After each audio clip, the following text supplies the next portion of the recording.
It's time to talk books, and more books. Alice Takawira was born and raised in Zimbabwe. She received a bachelor's degree in physiotherapy from the University of Zimbabwe and relocated to London for work. In 2004, she moved across the pond to America to attend Emory University and graduated with a master's in public health. I just want to find out, Alice, welcome to BBC Radio Leicester. Alice, hi, Kevin. How are you Thanks doing? For having me. It's probably the delay because you're across the pond. I want to find out, a master's in public health to writing a book called Turning Tables. How did that work? Well, the book came after the master's in public health. I've always wanted to write. So writing was a dream, a passion, and a hobby. It's what I do after work. So the master's and my physical therapy are what I do for a living, and writing was what I did and what I do for fun. Well, Alice, writing is definitely time-consuming. How are you juggling the two? Because I know you're living in Atlanta, America, with your husband and kids, and working in healthcare, chauffeuring your children. Is that the right word? School run chauffeuring? Yeah, well, school run, yep, that's what it is. And then there's also writing a book, which can be engaging. Oh my gosh, it was a difficult thing for me to do all of these things and do them well. But I have a very, very supportive husband. He is more than I could have ever wished for, because he said to me, you need to cut your hours so you can spend more time writing. So he gave me that opportunity to spend more time writing. So I had to shift my work schedule so I could spend more time writing. And this is only after I decided to take it seriously. So in the beginning, it was a hobby. I'll do it after work, late at night. And when I decided, you know what, I think I'm going to take this to the next level, I'm going to try and publish, then I decided, okay, cool. So I will need more time. And my husband was very supportive. So he helped me to make the time. Well done, Alice. You're the proud creator of Werenga Girls Book Club, which means girls read. How did that journey start? You know, that is so interesting. It started about 2 years ago. I was on the phone with a friend of mine, Nyasha, who also lives in England, and we were talking about how we used to read so much when we were younger. Like, I was that kid who was always buried in books. I used to go to the library. I had a book all the time, and then it just stopped. And it was because life happened, the kids, school, work, all of it. And we thought, the only way you can really get back to reading is if you make time for it. And I felt like a book club would be a commitment, something to make me accountable. So I thought, you know what? I'm going to start my own book club, and I'm going to try and read one book every month, a year. So at least I read 12 books a year. And that's how it started, and it just grew, and, it's growing. We've got over 200 members, and it's a very fun group. We meet once a month, and we have a lot of laughs. It's really good. So that's your very own Oprah's book club with your girls. I got to tell you, Alice, I really am a bookworm myself. And when I saw this and read about your book, Turning Tables, you don't know what you got until it's gone. Give us a brief overview of this book. Okay, so Turning Tables is a story. It's a love story. It's an immigrant love story. It follows the journey of a girl called Maita, who is Zimbabwean, and she's trying to settle in the United Kingdom first, and then later moves to America. And then she falls in love with a Nigerian guy, and then gets entangled, I'll use the word entanglement, with a British white guy. So it's a love triangle that follows her journey into trying to settle in America, in England, and also find a happy ending.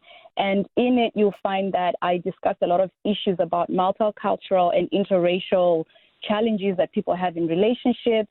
I talk about the immigrant experience of trying to get papers, trying to get a job, trying to be an international student, all of it wrapped up in a love story. So that's what it pretty much is. So, Alice, it's very much steeped in reality, this book, because you touch on immigrants trying to get their status right in as far as getting leave to remain in the country when you move. You also talk about an entanglement in love. So it's things that happen every day to, the ordinary man in the street. Yes, absolutely.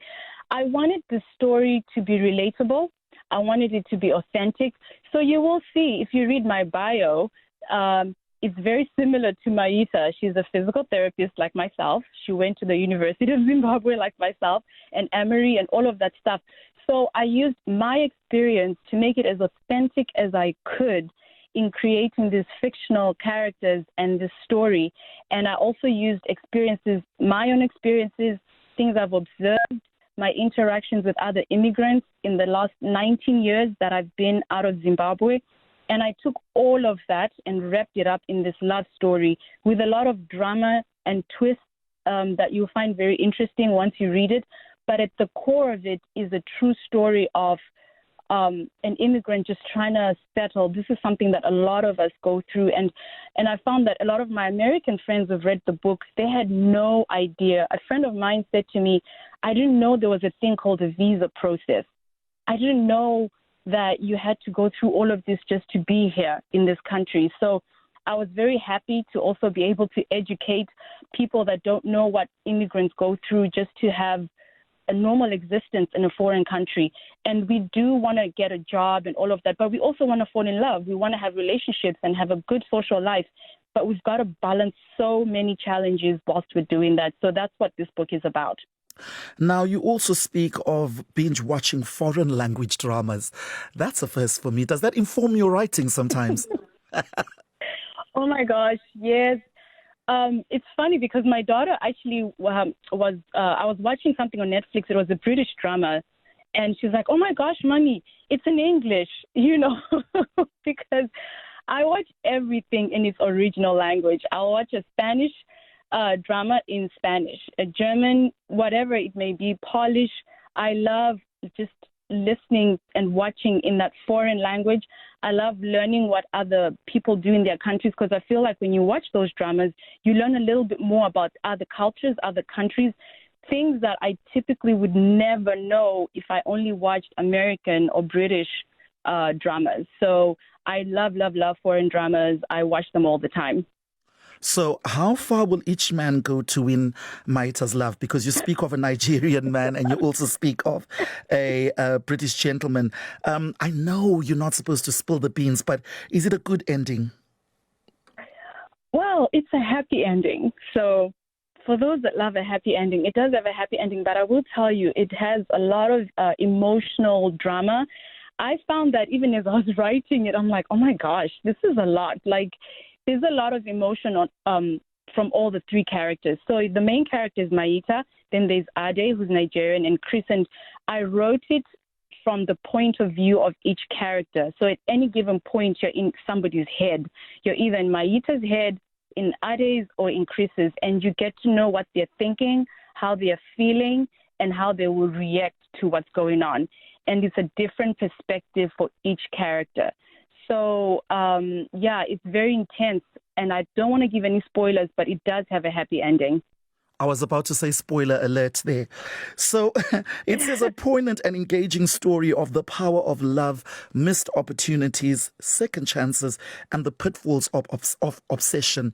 I've looked at the synopsis and the language, and I think this certainly can't be a first book for you. What other works have you written? Well, it is actually my first published book and my first book in a very, very long time. I have not published anything before, and I've never written anything at a professional level like I've done this time. But I did write, as a child, I did write books when I was in boarding school. I went to boarding school in Nyamandlovu, Bulawayo, Zimbabwe, very far from where I am today. And I used to handwrite stories for my friends and classmates to read, but nothing at this level. This is my first time to do it at this scale. Well, some of the reviews here on the website, I'm loving it. My Kindle is charging non-stop.